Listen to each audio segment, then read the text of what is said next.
Hello, Radhe Radhe. आप सब कैसे हैं? मैं आशा करती हूँ आप सब लोग बहुत अच्छे होंगे। आज मैं आप लोगों के लिए ऐसी यूजफुल वीडियो लेकर के आई हूँ जिसे देखने के बाद आप सोच में तो पड़ जाएंगे, काश ये टिप्स मुझे पहले पता होती तो मेरे काम बेहतर और अच्छे से हो जाते हैं। तो चलिए फिर वीडियो को। मेरी पहली टिप है ना, तो वो आपको बहुत पसंद आने वाली होती है ना। बहुत प्रॉब्लम साड़ियों को रखने के।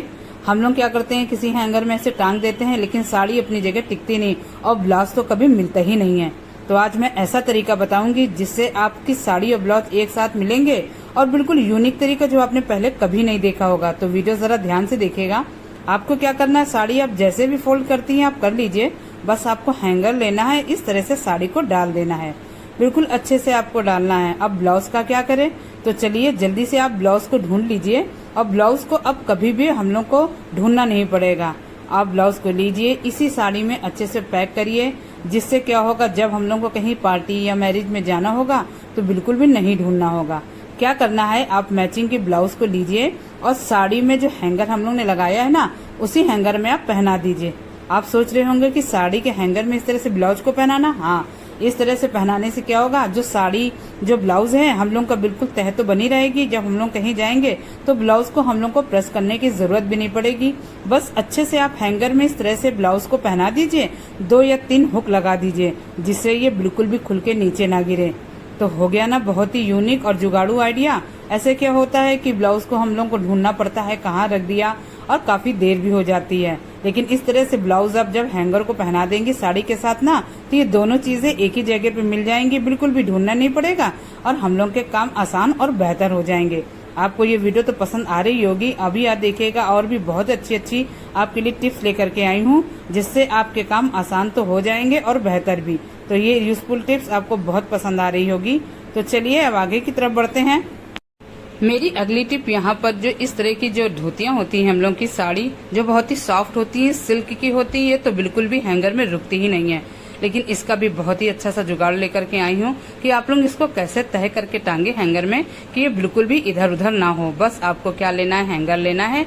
हैंगर में आपको इस तरह से इसको टांग देना है। ये देखिए, इस तरह से थोड़ा पार्ट आपको टांगना है और आधे से ज्यादा पार्ट आपको फोल्ड करके टांग देना है। बस ये देखिए, आपको इस तरह से जब टांगेंगी ना, जो आपकी साड़ी बार बार खुल जाती थी, बार बार निकल जाती थी, हैंगर में टिकती नहीं थी, ये सिल्क की साड़ियां जो बहुत सॉफ्ट होती हैं, सिल्की होती हैं, ये बिल्कुल भी हैंगर में नहीं रुकती। लेकिन इस तरह से जब आप लोग फोल्ड करके इसको टांगेंगी ना हैंगर में कहीं भी, तो ये बिल्कुल भी अपनी जगह से हिलेगी नहीं। ये देखिए, मैं आपको कितना हिला के दिखा रही हूँ। तो है ना ये बहुत ही यूजफुल आइडिया। इस ट्रिक से जब आप साड़ी हो या कोई भी साड़ी हो जिस तरह की सिल्की हो टांगेंगे तो कोई भी दिक्कत नहीं होगी। अगली मेरी यूजफुल टिप है यहाँ पे मोजे को लेकर। आपको क्या करना है, यहाँ पे कोई भी पुराना मोजा लेना है। उसके बाद आप कोई भी कंघा ले लीजिए जिसको आप यूज नहीं करती। तो यहाँ पे मैंने कंघी को ले लिया है और इस तरह से आपको मोजे में अच्छे से डाल देना है। अच्छे से डालने के बाद आप एक तरफ कंघी को कर लीजिएगा, जहाँ पे जो कंघी के जो दांते होते हैं उसी पार्ट को हम लोग को यूज करना है। अच्छे से आप मोजे में इसको सिक्योर कर लीजिए ताकि बिल्कुल भी ये निकले ना।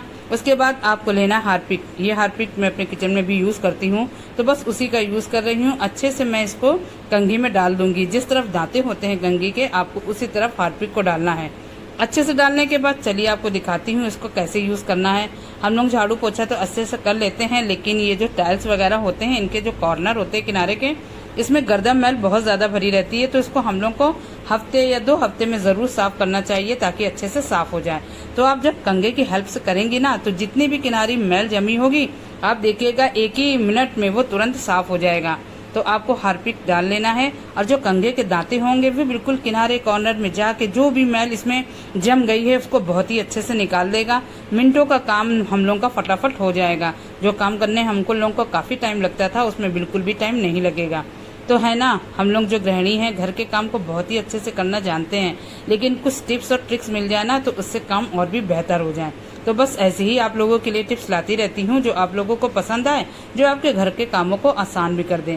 तो इस तरह से आप चाहे किचन के टाइल्स हो या कमरे के रूम के टाइल्स हो, इस तरह के कॉर्नर में जितनी भी गंदगी भरी हुई है आप इस कंघे की हेल्प से साफ करेंगे ना, तो देखिएगा ये बिल्कुल क्लीन हो जाएगा। तो यहाँ देखिए कितने अच्छे से गंदगी इस कंघे में आ गई है और मोजा भी काफी गंदा हो गया है।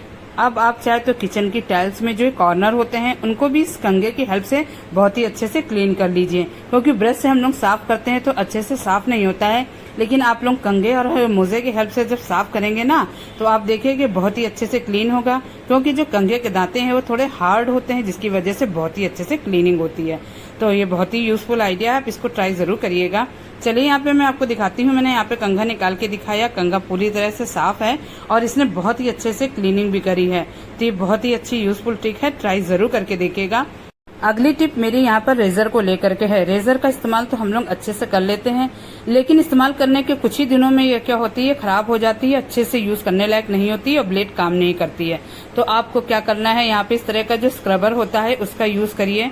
इसकी हेल्प से हम लोग बहुत ही अच्छे से इसकी शार्पनेस वापस ला सकते हैं। आपको क्या करना है, ब्लेड को जो रेजर है आपको इस तरह ऊपर अच्छे से चलाना है, जिससे इसकी धार तेज हो जाए और जब हम लोग इसका यूज करें तो बहुत ही अच्छे से ये इस्तेमाल कर सकें। तो यहाँ पे देखिए आपको बिल्कुल हल्के हल्के हाथों से स्क्रबर के ऊपर चलाना है। आप चाहे तो बर्तन मांजने वाला स्क्रबर आपके पास पड़ा हो तो आप उसका भी यूज कर सकते हैं। तो ये बाथरूम वाला स्क्रबर है, ये मेरे पास नया रखा था तो मैंने इसी का यूज किया है।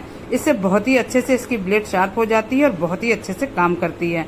तो ये छोटे जुगाड़ थे जिनका इस्तेमाल करके हम लोग अपने काम को आसान कर सकते हैं। तो इस तरह की यूजफुल टिप्स आपके लिए बहुत ही यूजफुल रहेगी। तो इस ट्रिक का यूज करके आप ब्लेड की जो शार्पनेस है बहुत ही अच्छे से वापस ला सकती हैं। तो ट्राई जरूर करिएगा। यहीं पे मैं अपनी वीडियो का एंड भी करती हूँ।